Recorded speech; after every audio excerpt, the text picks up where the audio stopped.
Most people think small talk is harmless, just casual conversation, a way to pass time, a social warm-up before real interaction begins. But for some people, small talk feels strangely exhausting. Not because they hate people, not because they're rude, and not because they think they're better than everyone else. In fact, many people who hate small talk desperately want connection. They just don't want connection that feels empty. Because to them, there's something deeply unsettling about talking for long periods of time without actually saying anything real. How's work? Pretty good. How have you been? Busy. Crazy weather lately. And somehow, after 10 minutes of conversation, both people walk away feeling completely unseen. People who dislike small talk usually notice something others don't.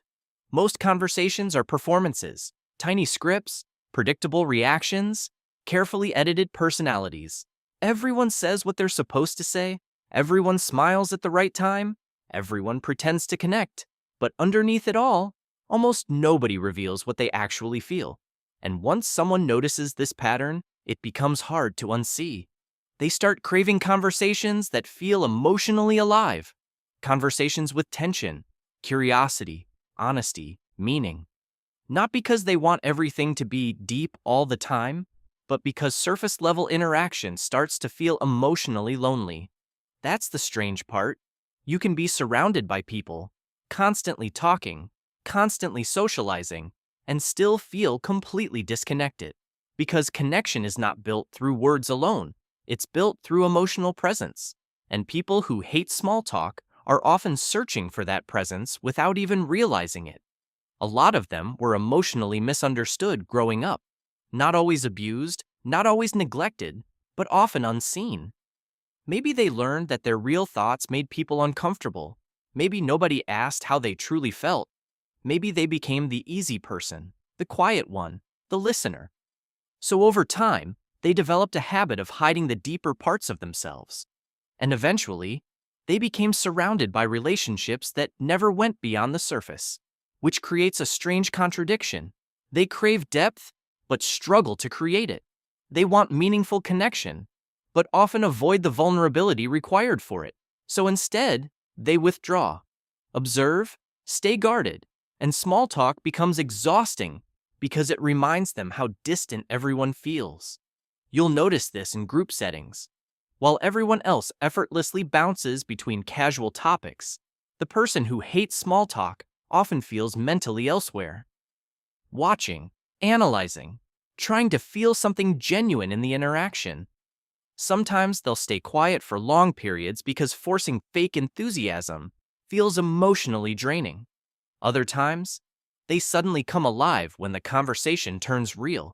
When someone admits a fear, talks about loneliness, shares a dream they've never told anyone, asks a question that actually matters, that's when the energy changes.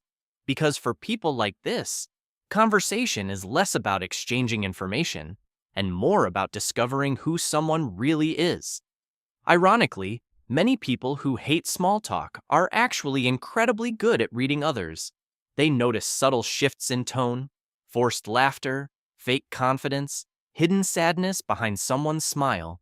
They pay attention to what people avoid talking about, because when someone spends years feeling emotionally disconnected, they often become highly sensitive to emotional authenticity. That's why shallow interaction can feel almost physically tiring to them. Their brain is constantly searching for sincerity in a conversation that never goes there. But there's another side to this people rarely talk about.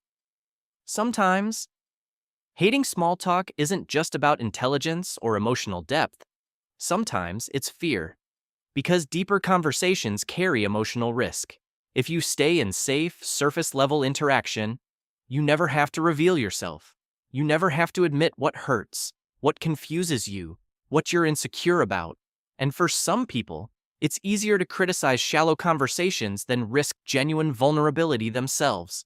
That's why some of the people who crave deep connection the most also struggle the most to maintain relationships. Because real connection is uncomfortable. It requires patience, consistency, openness, not just intensity. A 2-hour conversation about trauma or philosophy can feel meaningful, but relationships are also built in the smaller moments. The random check-ins, the awkward greetings, the little conversations that seem meaningless on the surface, but slowly build familiarity and trust over time. And this is something many people eventually realize as they get older.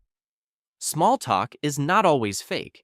Sometimes it's simply the bridge to something deeper. Because most people don't reveal their real selves immediately. Depth is earned. People slowly unfold over time, through repeated interactions, through safety, through trust. And often, the people who complain that conversations never go deeper leave before depth even has a chance to happen. Still, there's something valuable about people who dislike small talk. They remind us how starved modern life has become for real conversation. We live in a world filled with constant communication, yet very little honesty. People broadcast their lives every day, without ever saying how they actually feel. Everyone is connected, everyone is available, everyone is talking, but very few people feel understood. And maybe that's why certain conversations stay with us forever. Not because they were impressive, but because, for a brief moment, we stopped performing, we stopped giving rehearsed answers, stopped hiding behind social scripts, stopped pretending everything was fine, and finally said something real. Maybe that's all people who hate small talk are truly searching for. Not intellectual conversations, not philosophical debates, not constant seriousness, just moments where another human being feels emotionally real. Because at the end of the day, most people don't remember the polished conversations. They remember the honest ones, the late-night talks, the unexpected confessions, the moments someone looked at them and spoke without pretending. Those are the conversations that make people feel less alone. And maybe that's why small talk feels so empty to some people. Not because they hate talking, but because deep down, they're searching for something far more human than conversation itself. If this video made you think, take a moment to like, subscribe, and join the inner thinker. We explore the quiet thoughts people rarely talk about. New videos every week.